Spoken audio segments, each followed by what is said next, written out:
A Day in My Life as a Work From Home Mom Solo Parent Edition. Good day everyone! It's another Work From Home diary, and instead of narrating the things I did on this day, let's talk about my September expenses sa bahay. Medyo marami rin kasi ang na-curious kung magkano ba yung nagagastos ko in a month. And just a little disclosure na hindi ko isasama ang savings and investment, and this is just purely my bills dito sa bahay and expenses living with a kid and a dog. So tara, let's dig into it. So for the context, I am a work from home parent, but aside from my salary, I may side hustles rin ako, and for the month of September, yung grocery ko umabot ng 25,000 pesos, mainly because pinag-grocery ko ang parents ko, kaya lumobo ng ganon. Pero grabe din sa inflation, hindi mukhang marami ang nabili ko sa groceries. I keep track of my expenses and use this spending app para kada gastos ko matrack ko talaga. And yes, that's the total. For the eating out naman, umabot ng 10,000 pesos yung expenses ko, kasama na yan sa eating out, food deliveries, and bumili rin ako last month ng fixed chocolate na sunog talaga ang bulsa. So yun.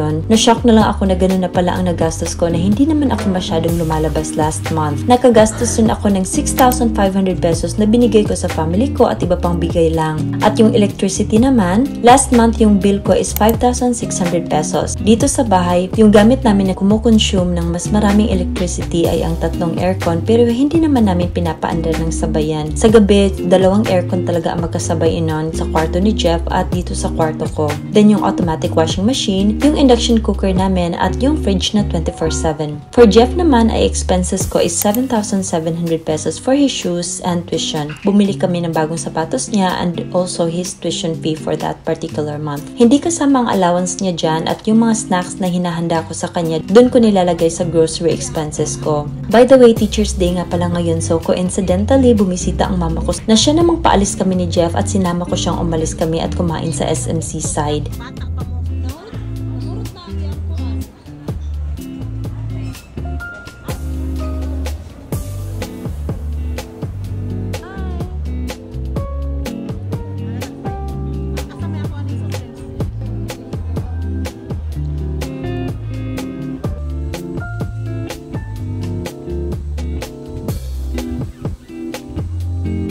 After namin kumain ay nag-dessert lang kami ng avocado smoothie, at dahil mahilig din kami sa avocado, ito rin talaga ang pinili namin. And then we talked a bit and spent our whole afternoon together. Then hinatid ko na siya sa port papunta sa isla kung saan sila nakatira. Kaya nagabihan ako ng uwi at nag-take out na lang rin kami ni Jeff ng food dahil wala na akong energy magluto. Then sa whole month naman na gas consumption ko umabot sa 2,650 pesos, at mainly hatid sundo ako kay Jeff at may mga lakad minsan, pero hindi talaga ako masyadong lumalabas sa bahay. Sa internet ko naman, 2,100 pesos ang binabayaran ko kada buwan, and this is essential kasi kailangan ko ito sa trabaho ko. And we have house dues and water bill that goes approximately 1,000 pesos a month. General expenses ko naman ay umabot sa 3,500 pesos, at allowance lang yon. I do not carry much cash sa bahay kasi hindi ko naman kailangan except sa pagbibigay ng cash ni Jeff for his additional snacks sa school. Believe me when I say I tried to be frugal last month because I have upcoming plans po that might be a huge chunk of our budget as well.